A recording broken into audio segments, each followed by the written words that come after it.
Ô, gente, acho que nós podemos começar então, para dar continuação aí ao nosso estudo, onde nós estamos no sexto dia da criação. Eu vou pedir a Eliana para fazer a prece inicial por nós. Então, nessa noite, pedimos a espiritualidade amiga, a Jesus, nosso irmão, nosso mestre, que nos intua, né?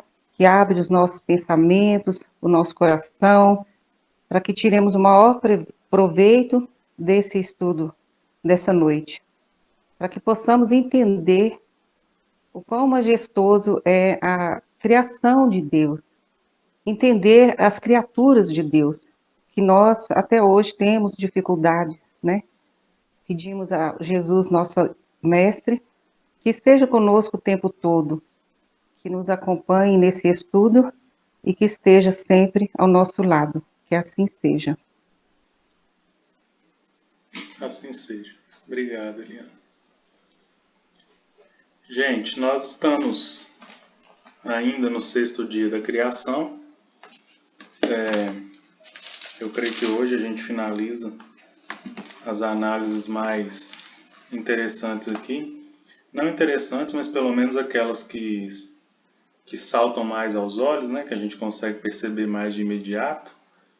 A gente pode aprofundar aqui o quanto, né, a gente tiver interesse, pegar cada palavrinha e tal, mas como o nosso objetivo inicial no estudo é ter uma visão mais geral, no sentido de compreender, né, os termos mais gerais, a correspondência da criação com o Evangelho, com a doutrina espírita, então a gente não tem tempo para analisar um estudo minucioso assim com cada palavrinha, embora a gente já tenha aprofundado em muitas coisas aqui, né?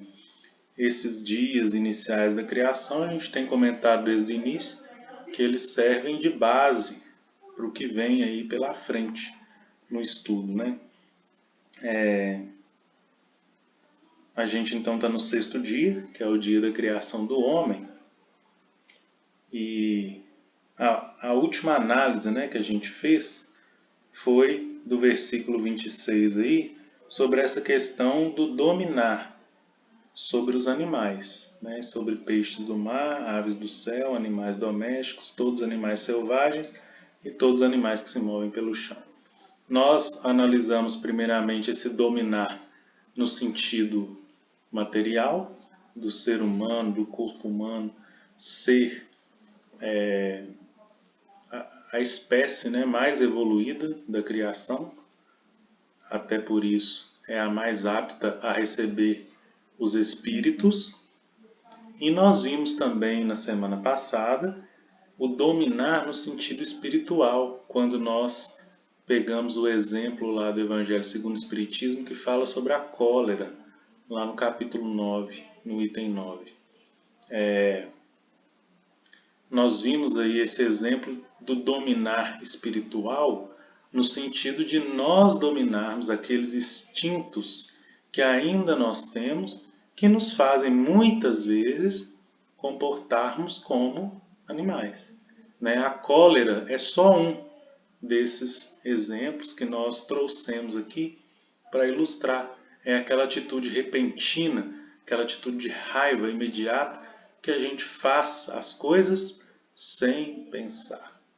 Então nós chegamos a discutir que ao encarnar no corpo humano, o espírito começa uma jornada nova, né, de aprendizado. Ele se torna espírito, né, o princípio inteligente se torna espírito, porque ele adquire a condição de raciocínio contínuo, de poder de decisão, que nós chamamos de livre-arbítrio, e de consciência. Essas três coisas básicas. Quer dizer, e também, né, podemos dizer que meio que está ligado a essas três coisas, a consciência, talvez, de Deus, de um ser superior, né? A curiosidade de querer saber o porquê das coisas, de onde surgimos, para onde vamos, né? O ser humano, então, o espírito, ele está capacitado, né, a resolver coisas. Por isso ele é dotado de razão e de sentimento, né? Raciocínio, livre-arbítrio e consciência. Está seguindo uma lei onde, dependendo das ações, vai ter consequências.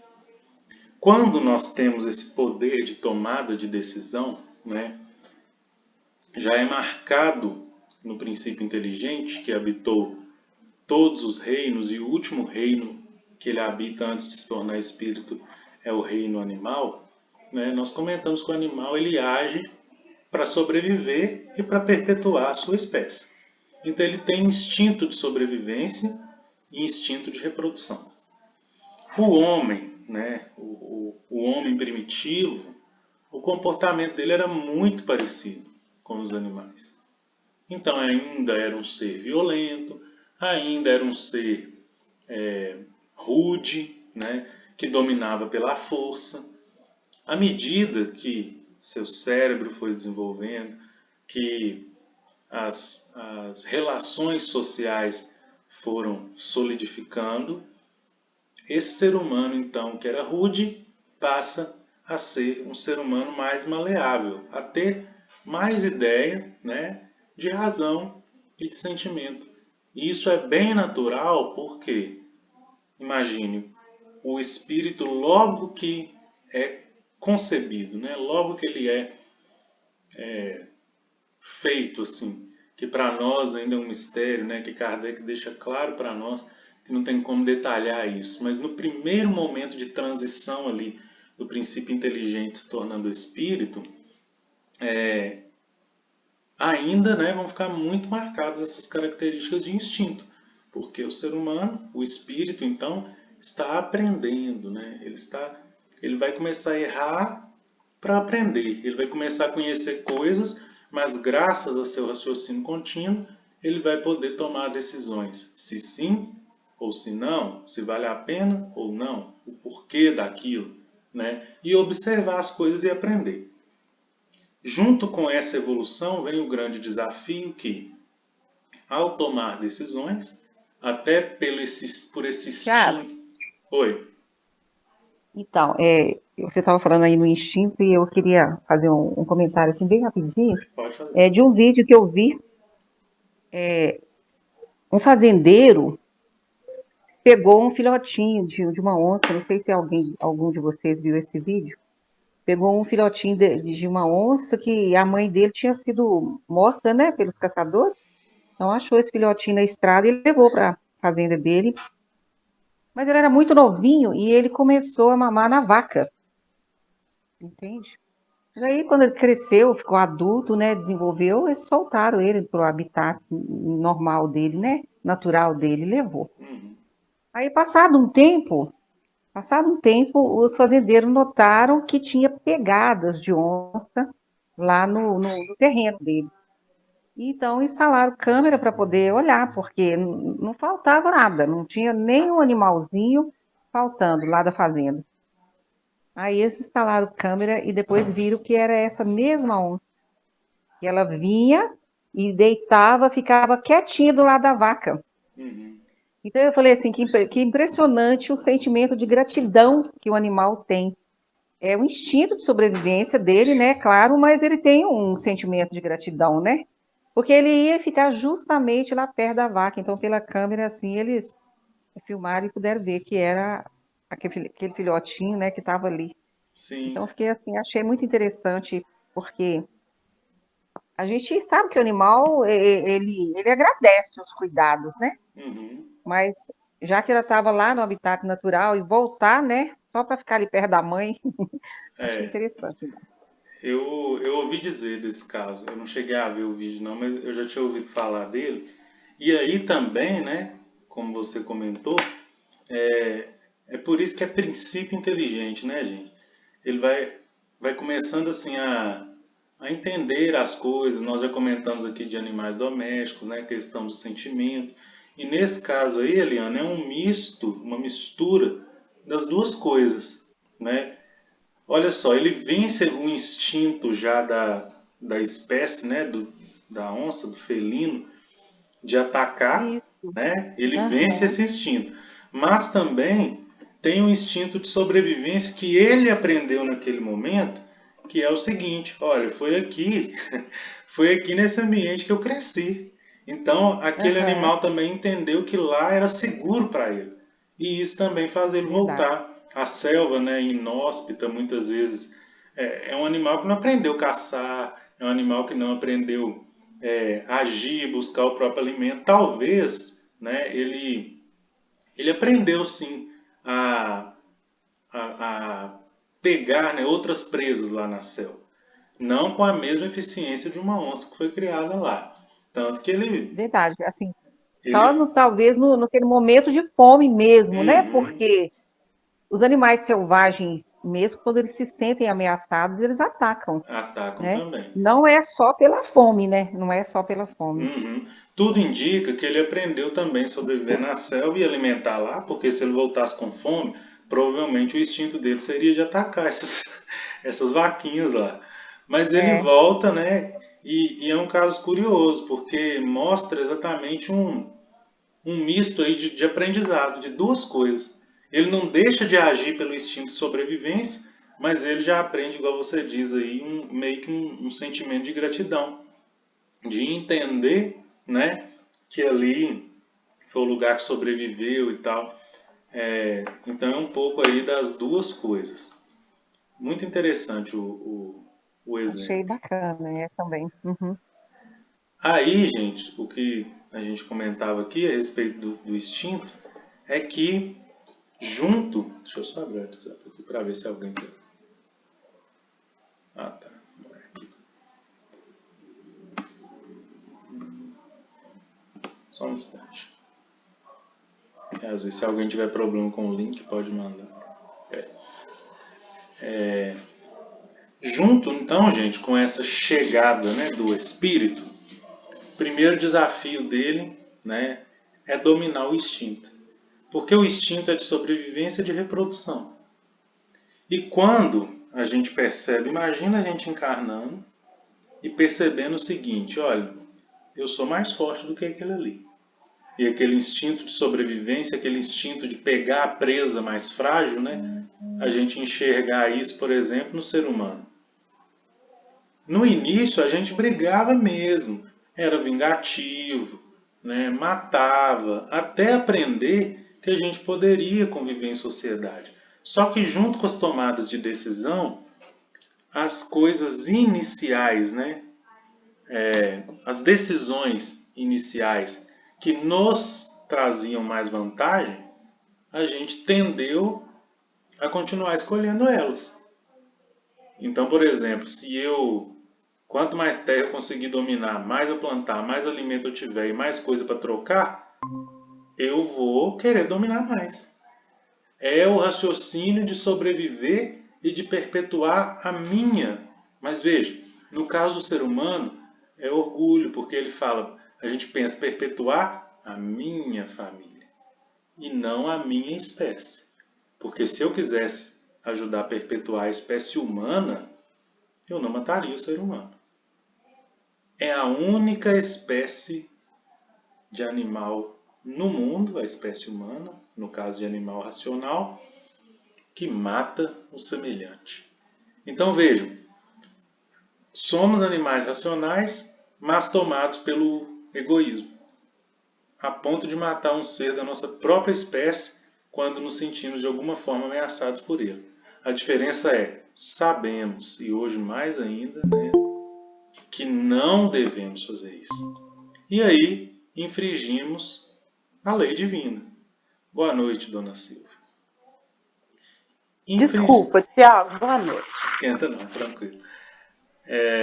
Infringimos a lei divina e aí temos consequências. Então, o primeiro desafio do espírito, né, um dos primeiros é, à medida que ele vai tomando decisões, vendo que tem vantagem sobre aquelas decisões, tende a continuar fazendo, para continuar adquirindo.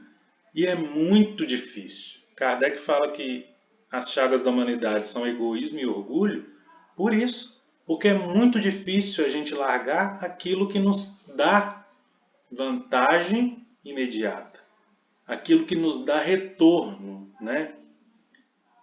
Quando a gente vai, por exemplo, comprar pão de manhã, né? A gente procura ir na padaria, não só na mais próxima de casa, mas naquela que tem o pão mais gostoso. Porque a recompensa de eu comer aquele pão gostoso de manhã, ela é imediata.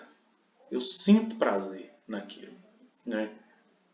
Se eu vou fazer o cafezinho, eu quero fazer ele na hora, eu quero tomar ele quentinho, porque é mais prazeroso para mim. Estou dando exemplos bobos, né, gente? Mas imagina a mente de um ladrão, por exemplo.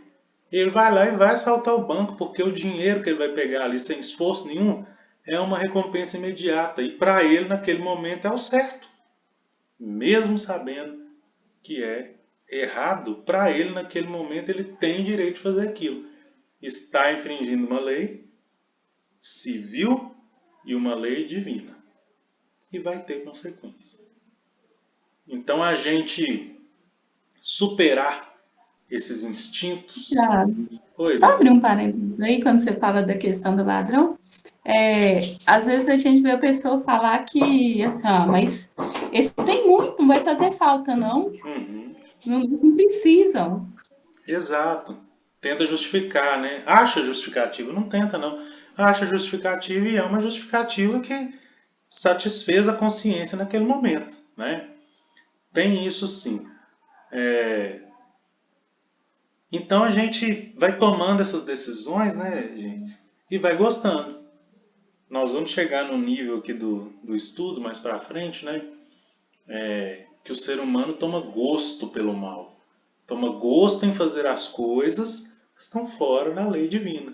Porque tem retorno imediato. Aí casos, né, gente, mais sérios de estupros, né? O estuprador, né, se acha no direito de violar uma pessoa porque ele quer uma satisfação de prazer naquele momento, né? Para ele aquilo é certo, né? Então assim, mas vejam, a maioria dos problemas que a gente tem no nosso planeta, né, eles vêm do sexo descontrolado e do querer dominar materialmente. Guerras, né? Sempre a gente está querendo recompensa material ou sexual momentânea. Todos os crimes, gente, todos são resumidos a isso. Os crimes mais sérios, né?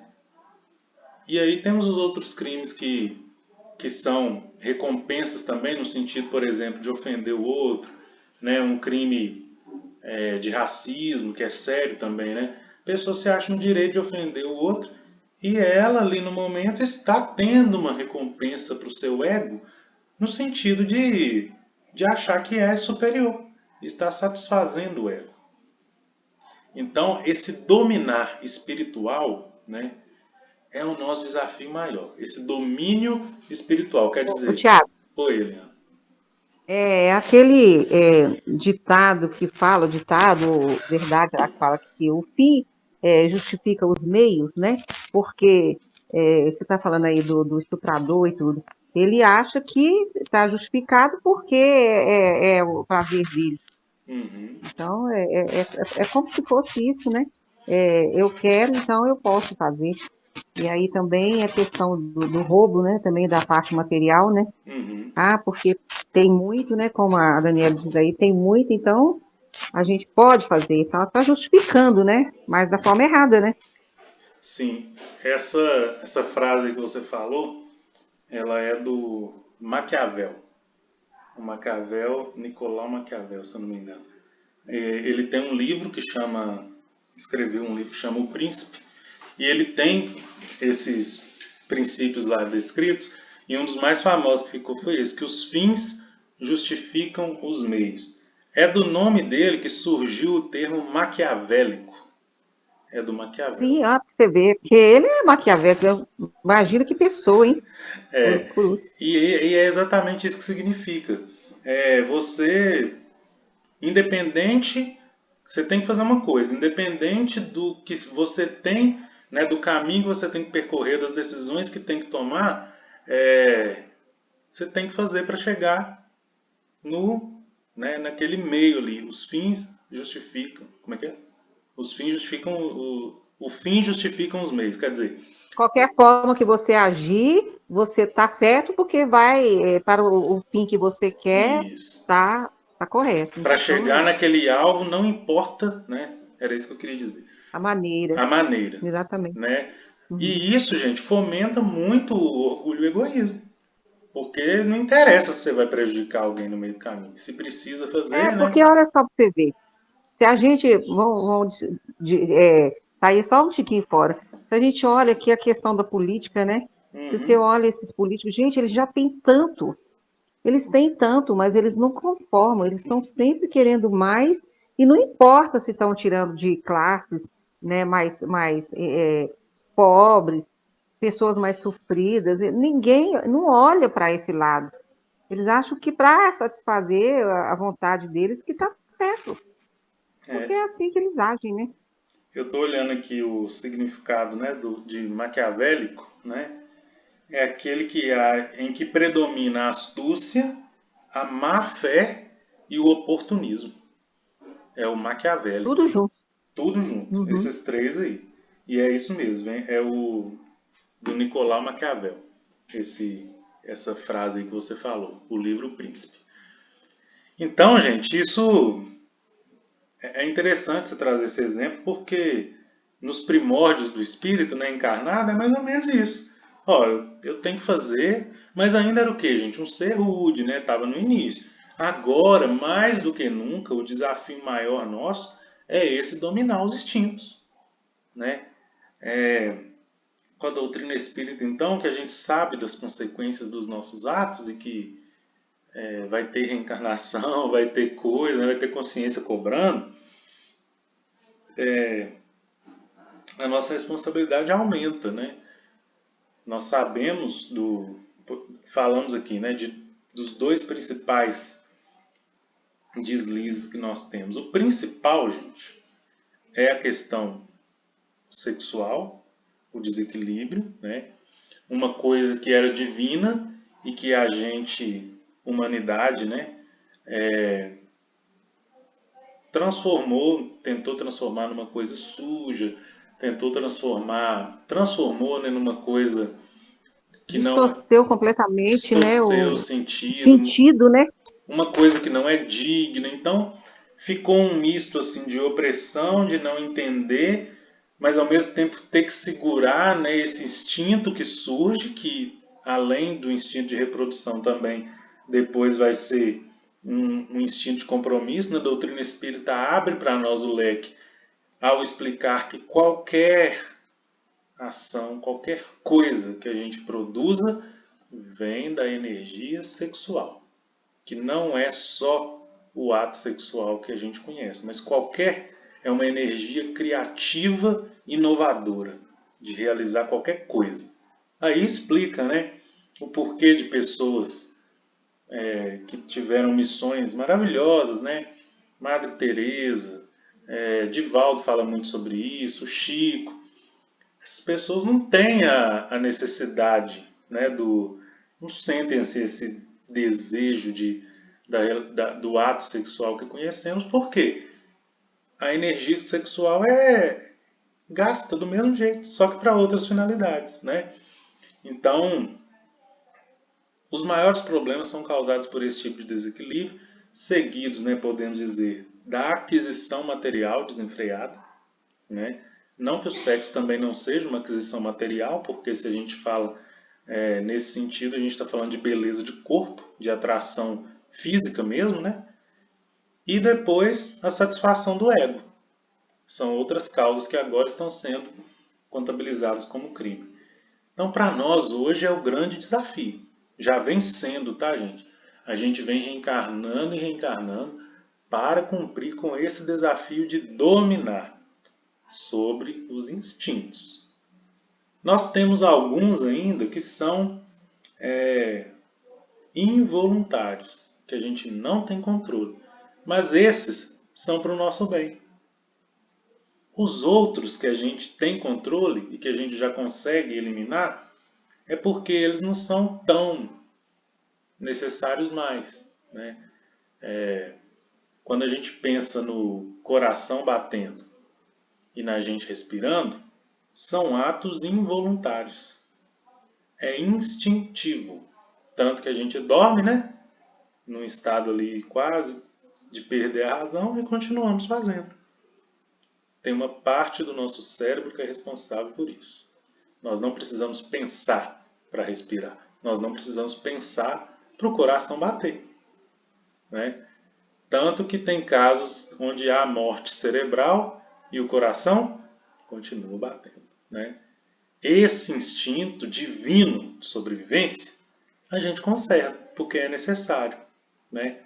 Agora, instinto de dominação, de comer carne vermelha, crua, sei lá, alguns instintos que a gente não precisa mais, né? E outros, né? De se achar superior, de querer dominar a terra. Olha só o tanto de guerra. Sempre, todas as guerras, maioria, conquista de território, bens materiais e dizimando a nossa espécie. Isso não é instinto de sobrevivência, é egoísmo. É instinto de egoísmo. Porque eu mato Sede de milhões. poder, né? Demais. Isso, eu mato milhões, né? Para conseguir um pedacinho de terra. Né? Sentir uma ameaça ali no meu território, né? Que é o caso lá da Rússia e da Ucrânia lá. Chegou um país ali que ficou aliado de outro e faz fronteira comigo, tá me ameaçando, sem fazer ameaça nenhuma, mas só de estar lá, né, já tá ameaçando. E aí, guerra. E ninguém dá o braço a torcer, e vai matando, e morre inocente, e os que mandam mesmo, nenhum morre, porque não vai para o campo de batalha. E o fanatismo, né, quase que é uma obsessão coletiva, gente, porque imagina, se nenhum soldado fosse, não teria guerra. Mas não, as pessoas vão. E hoje a gente vê polarização política. Fulano falou, eu faço. Fulano do outro lado falou, eu faço também, sem Porque eu pensar. acho, Thiago, é porque cada soldado ali, ele acha assim que ele está fazendo certo, porque ele está defendendo a pátria dele. Foi É só que treinado, né, todos os para dois isso. lados, exatamente. Só que todos os dois lados pensam da mesma forma e aí ninguém retrocede, ninguém dá o braço a torcer, né? Ih, E, nossa, e meu aí, no Deus. caso dos soldados, instinto de bravura, né? De coragem, de ir. Antes, gente, isso era muito, né? Era uma questão de honra. Isso era muito bonito, né? As pessoas iam para morrer no campo de batalha. Hoje em dia, não. A dificuldade maior que a gente tem é de conquistar a paz mesmo. É de dar o braço a torcer, é de perdoar. Não é à toa que Gandhi vai dizer que o perdão é uma característica dos fortes. Não é dos fracos, não. Para perdoar tem que ser muito forte, né? Fraco é o que Mas vai agir a... Oi? Mas é por isso também que a gente vê que de todos os personagens que passaram pela história, Jesus é o único que persiste porque ele é realmente o único que trouxe uma solução real.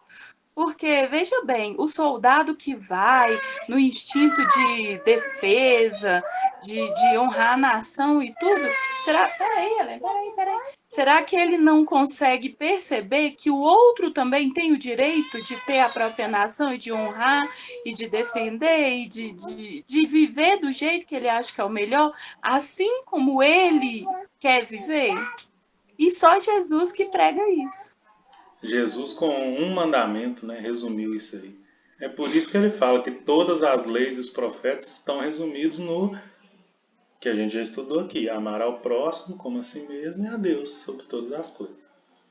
Né, gente? É esse estado que a gente tem que chegar. Então, falamos desse domínio, é o desafio nosso. Esse domínio espiritual é o desafio ainda do ser humano. A gente continua então. Alguém quer comentar, gente, mais alguma coisa? A gente continua então aqui, ó, no 27, né, que Deus criou o ser humano à sua imagem, a imagem de Deus o criou. Já comentamos sobre isso. Homem e mulher, ele os criou. Aqui pela primeira vez na Bíblia vem a história da divisão entre os gêneros, que também tem um aspecto material do gênero feminino e masculino, das diferenças do corpo físico, e tem um aspecto espiritual, que é o que a gente mais vai focar daqui para frente, em que homem simboliza a parte racional operante, do raciocínio mais direto e de operação, né, de fazer, de ação. Mulher simboliza a parte do sentimento, a abnegação. E aqui não tem, né, questão de gênero de um ser superior ao outro, porque cada um de nós tem essa parte masculina e feminina, razão e sentimento, porque somos seres humanos. Então, nós temos essa parte homem e mulher. Aqui é só um símbolo. Lembrando que quando Moisés escreveu, né, gente, era uma sociedade machista para nós hoje, né? O homem dominava mesmo, mulher valia quase que o mesmo ali de um animal, de um camelo. Trabalhava, pegava pesado e tinha que cuidar da cria, homem que resolvia, não tinha direito de frequentar a religião, não aprendia muita coisa ligada à intelectualidade, estamos falando daquela época. Hoje os papéis se viraram porque, já comentamos, não se domina mais com a força. Agora se domina com inteligência, sentimento e amor ao próximo.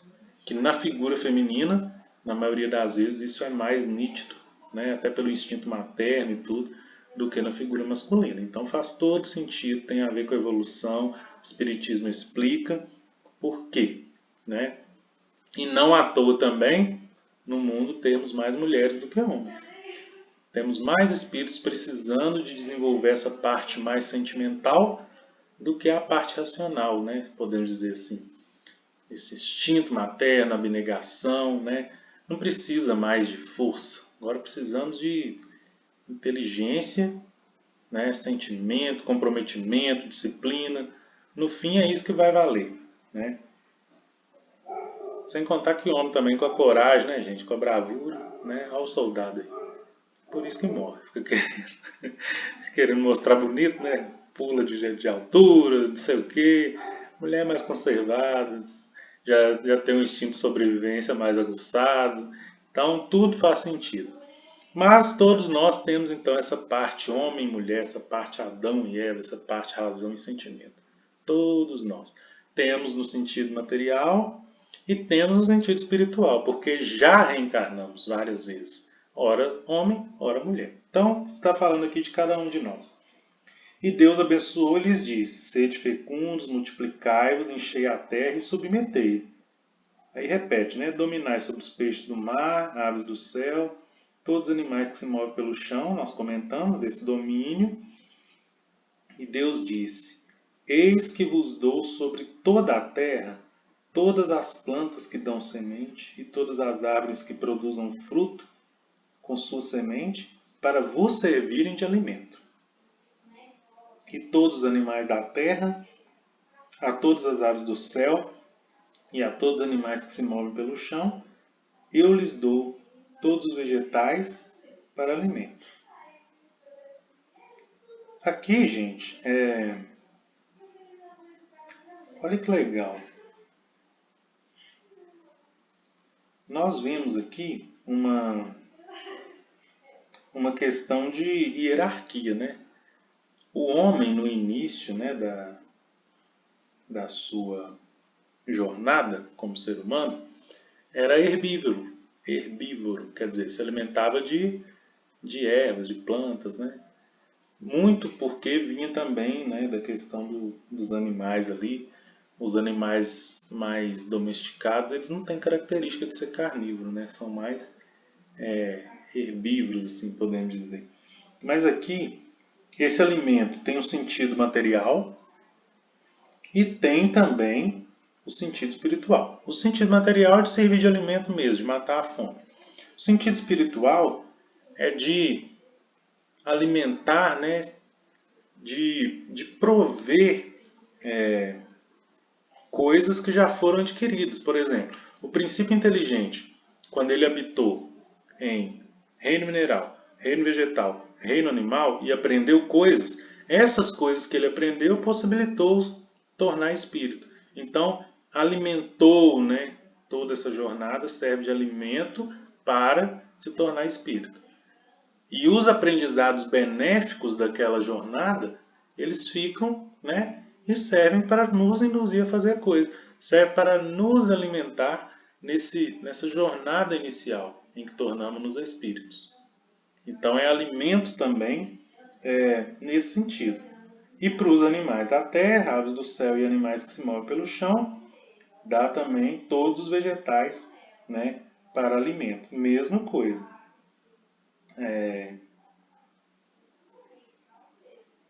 Tem uma palavrinha aqui diferente, eu vou ler de novo. Olha só.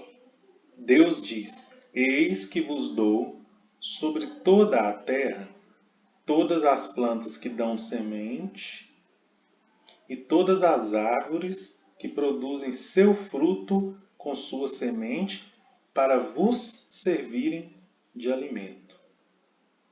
Isso é para o homem. Agora olha para os animais. E a todos os animais da terra, a todas as aves do céu, a todos os animais que se movem pelo chão, eu lhes dou todos os vegetais para alimento. Se vocês estiverem acompanhando aí, talvez fique mais fácil. Mas perceberam que tem uma diferença? Se alguém percebeu, fala aí. Tem uma diferença. Ô, Tiago. Oi, Luiz. Tiago, outro dia eu tava lendo isso aí e fiquei lembrando de nós falando da carne, do matar para comer, porque nós precisamos, porque senão nós sente até tonteira e morre. Uhum. Mas em momento nenhum, aqui, Deus fala pra gente matar, que a gente precisava. Dá uma sensação que com o que ele deixou para nós, que era a semente, as plantas e tudo, nós ia sobreviver normal, sem ser preciso da matança. Sim, eu lembrei disso também. Esse texto aqui, mais uma vez, gente, ele acompanha também a ciência. Porque, como eu disse aqui no início, o homem, né, no início ali era um ser herbívoro. À medida que... Eu estava até discutindo isso lá no serviço com a menina lá que faz curso de farmácia, e ela estava explicando que a gente evoluiu a partir do momento que nós passamos a comer carne. Que a proteína da carne fez o nosso cérebro crescer de tamanho e aí a gente evoluiu em raciocínio. Então teve uma etapa da criação que o homem comia só vegetais e sobrevivia. Teve um momento da criação que a evolução pediu que ele começasse a comer carne. Tá? Isso na ciência já é comprovado. Aqui também, nesse momento, olha só que interessante, está representando para nós o início mesmo do ser humano, então, herbívoro, mas depois ele passa a comer carne. Tanto que lá em Êxodo vai ter a lista, né, dos animais permitidos de serem abatidos para servir de alimento e dos que não eram permitidos, os puros e os impuros. Está lá no capítulo 11 de Levítico, se eu não me engano. Levítico ou Êxodo? Não, capítulo 11 de Levítico. Vai falar sobre os animais, que a gente pode comer e os que a gente não pode. Então lá já está falando desse momento que o homem, né, evoluído comia carne. Mas é interessante essa observação, porque acompanha a evolução que a ciência hoje já comprovou. Tudo caminhando junto, gente, igual a gente vem comentando aqui. Mas tem uma outra diferençazinha nessas duas frases aí. No 29 e no 30. Ô, Thiago, Oi. sabe uma coisa que eu percebi aí, quando fala assim que eu entrego a vocês todas as ervas que produzem semente e estão sobre a terra, e todas as árvores em que há frutos que dão semente. e tudo isso será um alimento para vocês, certo? Aí dá a impressão que o homem ele vai ter que cultivar algo, ele vai ter que trabalhar, ele vai ter que colocar a mão na massa. Enquanto os animais, eles já recebem a relva como alimento. Parece que a gente vai ter que trabalhar por aquilo. Isso mesmo, né? Exatamente. O homem, né, como co-criador, um ser racional, ele, né, recebe o quê? Árvores e frutos, né, árvores e ervas que dão semente. Quer dizer, você vai, né, perpetuar isso aí. Deu semente, o fruto deu semente, você tira, guarda, seca, planta de novo. Cuida da semente para ela virar árvore, para ela dar fruto. Cuida da erva, da semente da erva, para ela virar erva e poder alimentar. O homem, ele está agindo para seu sustento, mas também contribuindo na cocriação. Porque quando ele vai plantando, ele está possibilitando mais princípios inteligentes habitarem aqueles vegetais. Olha que interessante. Então o homem está agindo também, como se fosse deuses, né? Aí a gente não fala o Deus singular, onipotente, mas agindo como se fosse, criando, né? Submetendo, aí aqui também é o domínio, né, gente? Submetei a terra e dominai-a, encheia, sede fecundos, multiplicai, é tudo nesse sentido. Você, ser humano, tem capacidade de cuidar de si mesmo. Já os animais que agem por instinto, fica bem claro no finalzinho aí, ó, do período, né, no finalzinho do versículo 30. Ele fala assim, para todos os animais que se movem pelo chão, para as aves do céu, né, para todos os animais, eu lhes dou todos os vegetais para alimento. Eu lhes dou.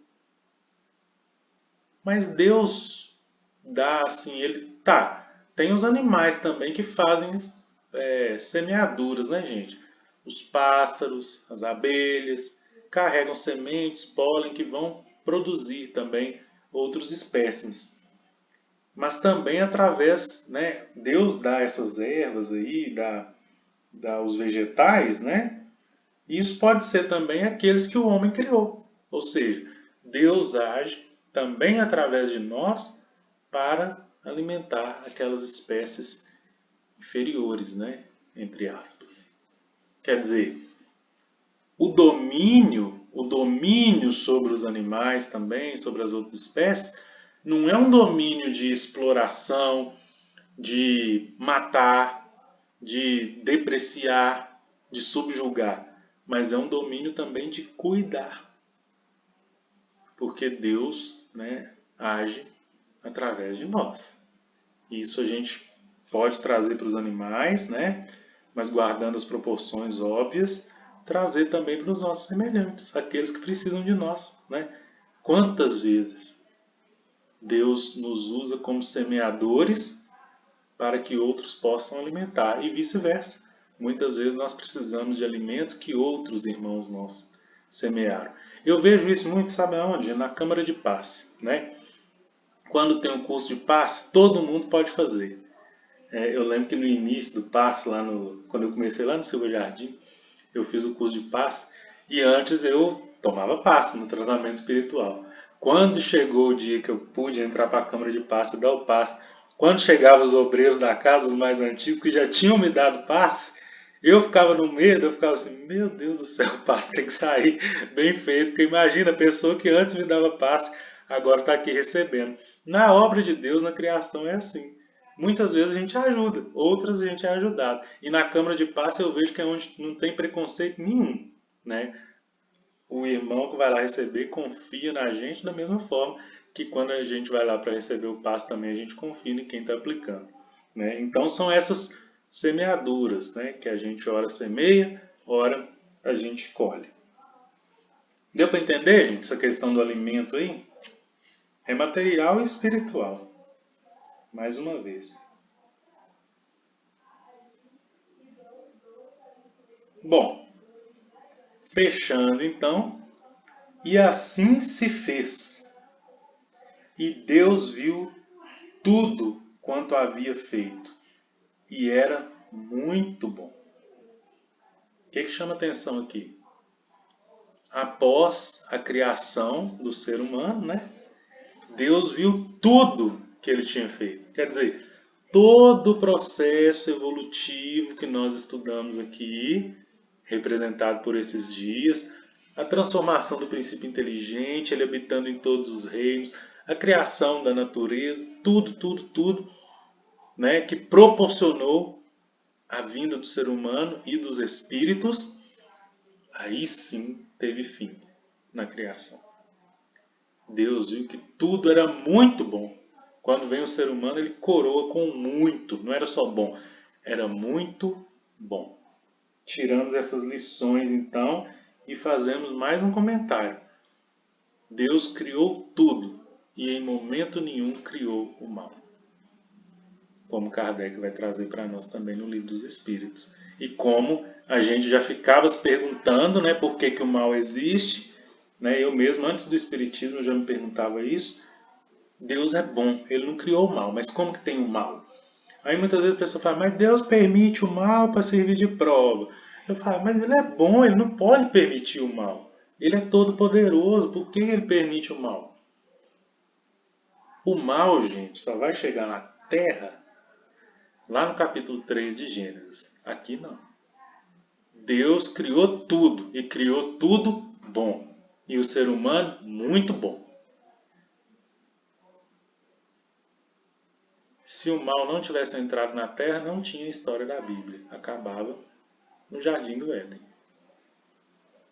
Quando o homem errou a primeira vez, foi expulso do jardim, e aí começa a trajetória bíblica. A trajetória bíblica é todo o processo de recuperação do homem que errou, que escolheu seguir outro caminho que não o de Deus. Por isso, o mesmo Deus bom e misericordioso, que também é um Deus justo, proporciona oportunidades de reencarnar e tal, até conseguir ser de novo espírito puro, que nós já comentamos aqui. Esse ser humano aqui, gente, esses espíritos aqui no início, são puros, porque Deus criou bom. E são simples e ignorantes também, porque precisam, por esforço próprio, adquirir o conhecimento. Ou seja, daria para reencarnar sem fazer o mal e aprender, como Kardec traz para nós. O mal não é necessário para a gente aprender. Por quê? Assim como os animais, aquele homem que no início matava, que no início tomava a força, aquele que ainda estava aprendendo, isso não é considerado pecado, porque ele não tinha consciência disso. O pecado, né, que é o errar o alvo, pecar é errar o alvo, é o significado, tá, gente? O pecado é quando eu tenho consciência do mal que estou fazendo, vou lá e faço. Porque eu quero a recompensa que aquele mal vai me trazer, que aquele vício vai me trazer. Eu estou abnegando, desprezando a recompensa material futura, a recompensa espiritual futura, para ter uma recompensa material agora. Não é à toa que Jesus fala, aquele que busca sua recompensa na terra, terá sua recompensa na terra. O que busca nos céus, terá nos céus. E isso tudo volta naquele dominai, no nosso desafio. Mas deixando claro aqui, tudo que Deus criou era bom. Houve uma tarde ou amanhã, o sexto dia. Finalizamos o dia da criação do ser humano, que vai voltar de tão importante. O capítulo 2 vai detalhar para nós como que foi a criação do ser humano, que nós ainda vamos falar, mas antes disso tem o sétimo dia, né? Eu queria aproveitar os minutinhos finais aqui para falar uma coisa histórica, né? De como que as coisas se casam, né? Moisés escreveu esse livro, né, gente? 3.500 anos atrás, mais ou menos. Moisés escreveu o livro. Muitos historiadores acreditam que esse livro foi continuado por outras pessoas depois, mas o grande objetivo do livro do Gênesis já falamos no início, é o quê? Trazer a questão de um Deus único, criador de todas as coisas, né? E todo-poderoso.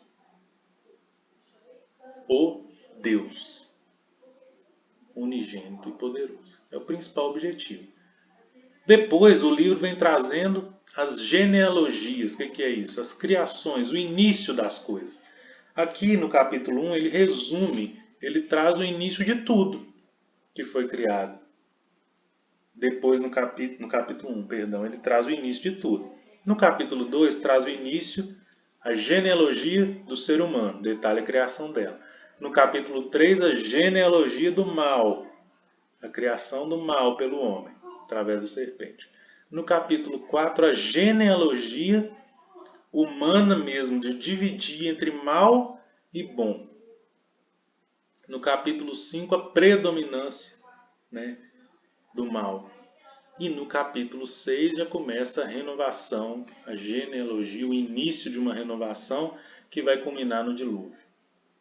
Então é um livro que traz genealogias, que vai renovando e explicando como as coisas iniciaram. Porém, para Moisés escrever isso aqui, gente, a ideia dele também era tentar explicar de onde viemos, né? Como surgimos. Aqui ainda não explicava para onde íamos, né, na morte. Porque eles já sabiam. Tinham as crenças lá, morria, decompunha o corpo e tal. Mas o início de como nós surgimos era muito difícil. Moisés tenta explicar. Olha o raciocínio de Moisés, gente. Para o homem viver, ele precisa de quê? De alimento. O que é o alimento do homem? Animais e plantas. Então o homem deve ser o último. Os animais, para sobreviverem, precisam de quê? De plantas. Então as plantas devem ter vindo antes dos animais. Opa! Então, pera. Homem, antes do homem animal, mas para ter o animal, planta. Nós estamos voltando, tá, gente? Sexto dia, quinto dia, as plantas estão lá no terceiro. Mas para as plantas sobreviverem, precisa de quê? Além da água, também do sol. Então, tinha a água, né, que representa as plantas que não precisam tanto da fotossíntese, mas as outras plantas também que precisam, o sol. Meio que é dividido ali, né? O terceiro e o quarto dia, o quarto é quase que um intervalo para explicar as coisas, mas vai fazendo um caminho inverso. No terceiro dia também é produzido o solo, por quê? As plantas precisam do solo. E antes do solo, precisava, né, de imaginar de onde que ele veio. Aí fala lá da separação, fala do aparecimento da terra firme e dos mares. E antes dos mares? Ah, separação entre águas e águas. Era toda uma bola lá. Aí já era inspiração, né, gente? Mas o início, né, essa volta dele aí, é um raciocínio lógico de Moisés, né? Que tem toda uma simbologia para nós hoje. Mas é um raciocínio lógico, né? Da cadeia alimentar. O homem precisa do animal, o animal precisa da planta, a planta precisa da água, do solo, né? E de onde que veio isso tudo? A luz aqui, né? Coisas que nós já discutimos e que a princípio parecem absurdas, por exemplo, a luz existia antes do sol, né? Aí já era inspiração, porque Jesus já acompanhava desde ali, né? Jesus primeiro, o mundo e tal, criou tudo. É um raciocínio interessante, é só uma contextualização histórica de algo que não foi escrito por acaso. Foi escrito através de um raciocínio de Moisés e da inspiração dos céus e que hoje tem muito ensinamento para nós. Na semana que vem nós vamos falar sobre um dia não menos importante, que também faz parte da criação, que é o sétimo dia, o dia do descanso. O dia que Deus descansou. É muito importante também, nós vamos falar na semana que vem. Nós temos 3 minutinhos. Alguém quer comentar alguma coisa?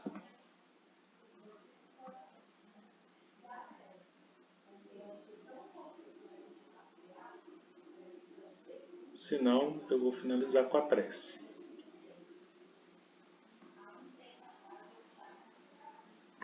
Então vamos agradecer a Deus a Jesus, nosso Mestre, por todas as bênçãos a nós dirigidas, pela inspiração, pelo nosso interesse, continuar no nosso estudo, por todas as melhorias que temos tido à medida que vamos caminhando rumo ao Evangelho, as palavras sagradas da Bíblia, a doutrina espírita.